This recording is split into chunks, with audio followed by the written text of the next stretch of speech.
السلام علیکم ورحمۃ اللہ وبرکاتہ۔ کیا حال ہے دوستو بزرگوں؟ امید ہے خیر و عافیت سے ہوں گے۔ اللہ تعالیٰ آپ کو خوش رکھے۔ جمعہ مبارک کا دن ہے، اللہ تعالیٰ ہم سب کی عبادتیں، نمازیں اور تلاوتیں، ذکر و اذکار اور درود شریف وغیرہ قبول فرمائے۔ ایک تحریر لکھ رہا تھا، تو لکھتے لکھتے وقت آ گیا تو سوچا اس تحریر کو جو ہے ویڈیو کی شکل دی جائے اور زبانی اعتبار سے دوستوں سے مخاطب ہو جائے۔ ممکن ہے کہ وہ یہ بات کرتے میرے دل میں یہ بات اتر جائے، تو میرے لیے یہ بات زیادہ اہم ہے کہ اس پر عمل کرو۔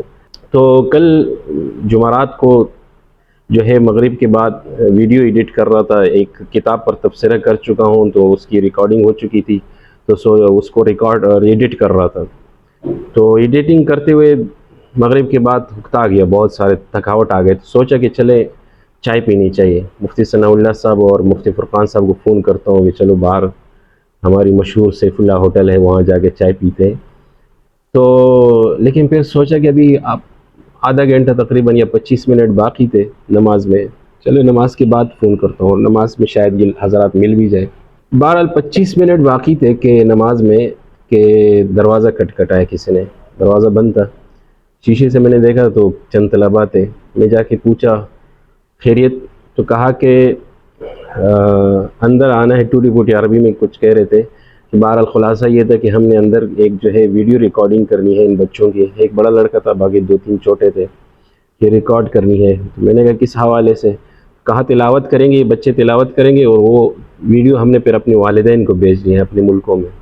تو والدین کا نام سن کر میں بغیر کسی تعامل کے میں نے کہا بالکل آ جائے اندر، لیکن آپ نے تلاوت ہی کی ویڈیو ریکارڈ کرنی ہے، اور اگر گفتگو کرنی ہے تو مناسب گفتگو کریں، مطلب ہمارے قوانین و ضوابط کے مطابق، کیونکہ ان کی زبان میں نہیں سمجھ رہا تھا۔ تو کہا کہ نہیں، بس صرف تلاوت ہے اور چند گفتگو ہے، وہ بھی تعلیم کے حوالے سے ہے۔ خیر اندر آ گئے، میں نے ایک سائڈ کی لائٹیں وغیرہ سب آن کر دیں، وہ لگے رہے ریکارڈنگ کرنے میں۔ میں یہاں بیٹھا، میں نے اپنا پنکھا وغیرہ بھی بند کر دیا تاکہ ان کے لیے ریکارڈنگ میں جو ہے مسئلہ نہ ہو۔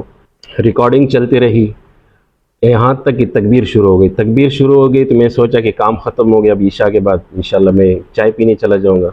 تو کہنے لگے کہ استاد جو ہے عشاء کے بعد تھوڑا سا 5 منٹ مل جائے گا۔ میں نے کہا ٹھیک ہے، چلے نماز کے بعد بھی کر لیتے ہیں۔ نماز پڑھی، نماز کے بعد آئے 9:30 بجے، واپس آئے تو 9:35 تقریباً، تو 5 منٹ کی نیت سے آئے۔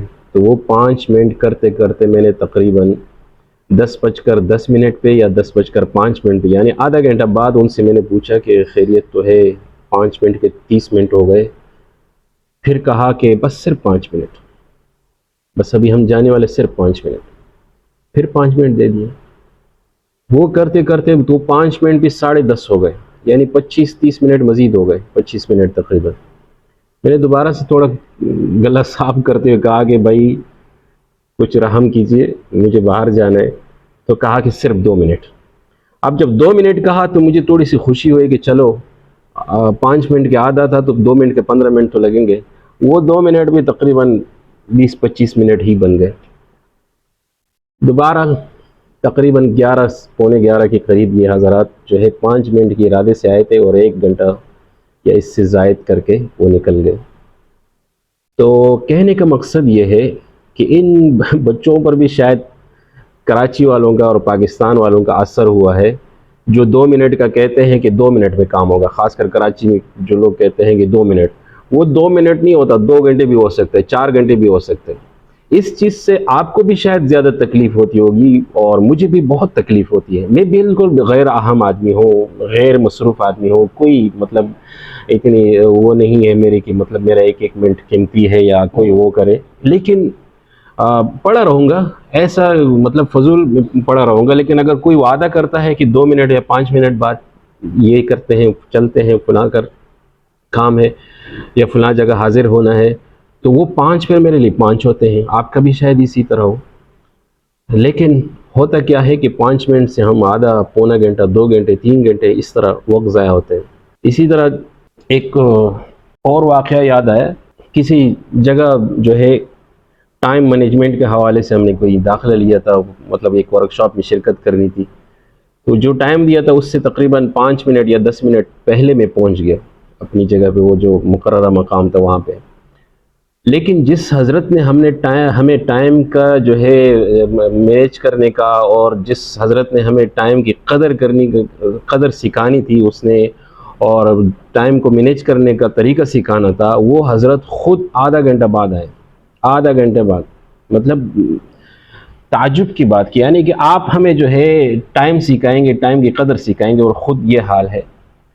تو بہرحال پورے خلاصہ گفتگو کا یہ ہے کہ جیسے مفتی تقی عثمانی صاحب نے اکثر جو ان سے اگر کوئی حصہ کہتے ہیں کہ جو ہے کوئی نصیحت کیجیے یا کچھ لکھ کر دے دیں کتاب پر، تو وہ اکثر یہی لکھتے ہیں، یا میں نے پڑھا ہے اکثر بعض جگہوں پہ کہ وہ لکھتے ہیں کہ ٹائم کی قدر کریں، وقت کی قدر کریں، وقت آپ کی قدر کرے گا. واقعی ہمارے اسلاف کو دیکھ لیجئے نا، اتنی بڑی بڑی کتابیں لکھی ہیں، عمریں کی آتی 40 سال کے بعد شروع کیا، جو ہے 50 سال میں ان کا انتقال ہوا، اور 10 سال میں اتنی کتابیں تحریر کی. کیسی تحریر کی؟